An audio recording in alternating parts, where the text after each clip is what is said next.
इस समय दो तरह के माहौल हैं, एक है यूक्रेन और रूस का, दूसरा विधानसभा का। हालांकि ये तीसरे, चौथे और पांचवें या छठे चरण में और सातवें चरण में जाहिद भाई को उम्मीद है कि मजबूती से अखिलेश यादव की सरकार को वापस आना चाहिए, क्योंकि मुद्दा था महंगाई मुद्दा था।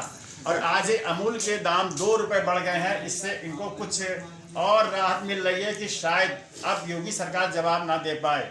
और मैं जानना चाहता हूं जाहिद भाई, ये अमूल के बढ़ते हुए दाम से योगी जी का क्या लेना देना?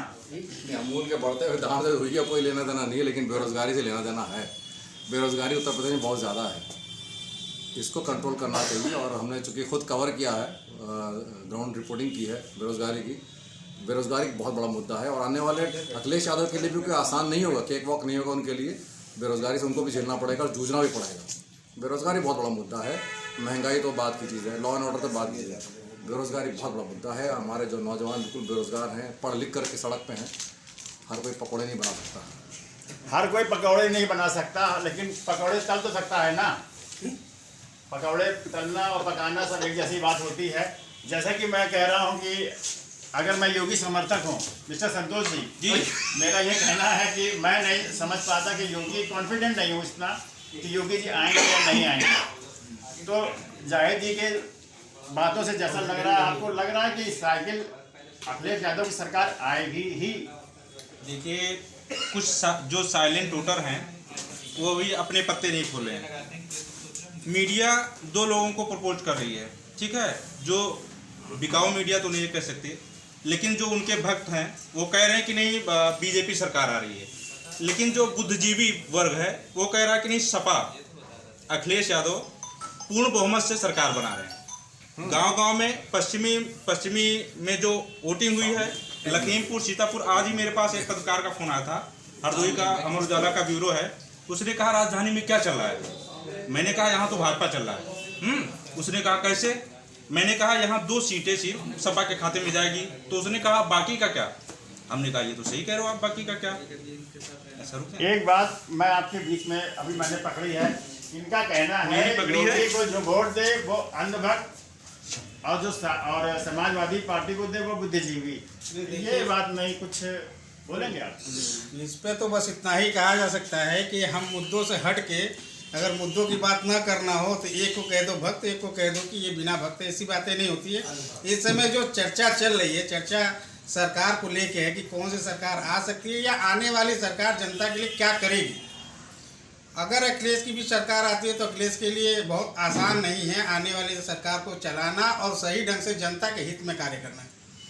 लेकिन उम्मीद जो है वो ये दिख रही है बार बार कि कहीं ना कहीं अखिलेश की वापसी हो सकती है, और अखिलेश की वापसी होती है तो जनता की उम्मीदें बहुत होंगी। हमारे साथ वर्मा जी हैं, आप राष्ट्रीय सचिव हैं ऑल इंडिया न्यूज़पेपर एसोसिएशन के। इसके अलावा एक लंबे अरसे से आपको पत्रकारिता का अनुभव है। आपने कई संगठन खड़े किए और कई संगठनों के बाद आज आप आईना के राष्ट्रीय सचिव हैं। जैसा कि ये कह रहे हैं कि अखिलेश जी आएंगे, उनके लिए उतना आसान नहीं होगा।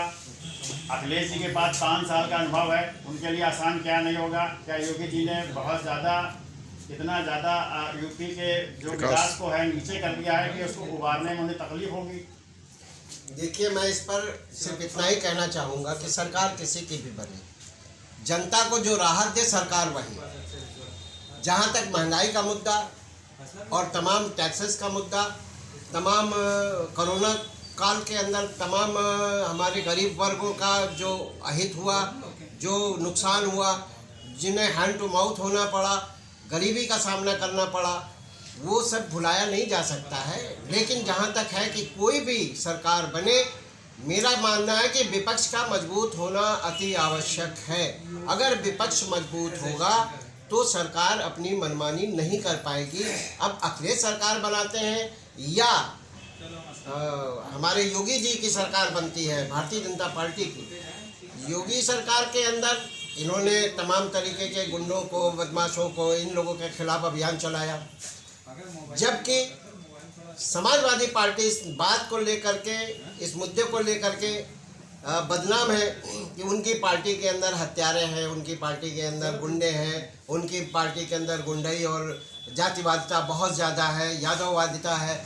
ऐसी स्थिति के अंदर अगर अखिलेश की सरकार बनती है तो मेरा उनसे ये कहना है कि वो इन मुद्दों पर, इन बातों पर अवश्य ध्यान रखें कि उनके बनी हुई सरकार के अंदर इस तरीके की पुनरावृत्ति ना हो, जिससे जनता के ऊपर उनका सही छाप हो और सही सरकार चलाए।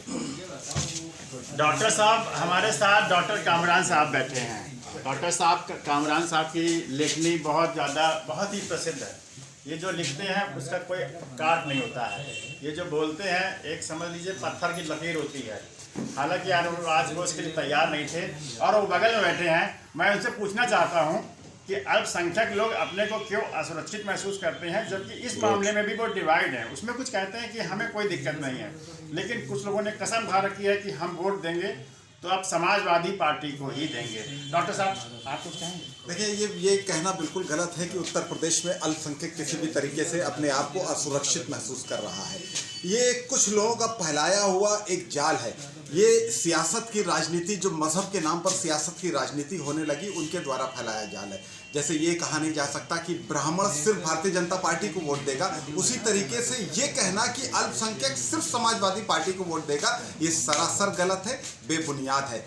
अल्पसंख्यक का एक बड़ा वर्ग भारतीय जनता पार्टी के साथ देखा जाता है। और अगर बात करें तो माननीय प्रधानमंत्री मोदी के कई कार्यक्रमों में देखा जाएगा कि अल्पसंख्यक वर्ग उनके साथ हमेशा खड़ा है। इस मामले में उदाहरण देंगे, जफर सरेसवाला एक ऐसा नाम है जिसको प्रधानमंत्री का बेहद करीबी माना जाता है, गुजरात से लेके दिल्ली की सरकार बनने तक के। वही बात अगर योगी आदित्यनाथ की करें तो गोरखपुर में जिस जगह से योगी आदित्यनाथ आते हैं, उस घर पे, उस मठ में अल्पसंख्यक समुदाय का एक बड़ा वर्ग उनके साथ रहता है। तो सियासत जो लोग फैला रहे हैं, जो मजहब के नाम पर सियासत कर रहे हैं, ये गंदी चाल उनकी है। उनके द्वारा फैलाया हुआ ये एक सिर्फ प्रोपोगेंडा है कि अल्पसंख्यक समुदाय अपने को असुरक्षित महसूस कर रहा है। अपने ही देश में, अपने ही घर में ये बताए कोई भी इंसान कैसे असुरक्षित महसूस कर सकता है। ये उत्तर प्रदेश अल्पसंख्यकों का उतना है जितना ब्राह्मणों का है, जितना सारे धर्म मजहबों का है। तो कैसे कोई इंसान अपने ही घर में असुरक्षित महसूस कर सकता है? ये बात सरासर गलत है, बेबुनियाद है।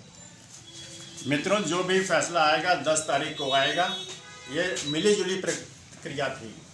किसी को महंगाई पे समस्या है, महंगाई बहुत बढ़ गई है, कोई अल्पसंख्यकों की सुरक्षा की बात कर रहा है, किसी ने हिंदुत्व का मुद्दा उठाया है। मुद्दा कोई भी हो, सरकार किसी भी हो, हमें उस सरकार के हैं। जब अगर सरकार बनती है तो वो हमारी है और हमारे लिए काम करेगी। यही हम लोगों की आशा है और ये आशा वो सरकार पूरी करेगी जो 10 तारीख को शपथ ग्रहण करेगी। धन्यवाद। आई नॉट टुडे।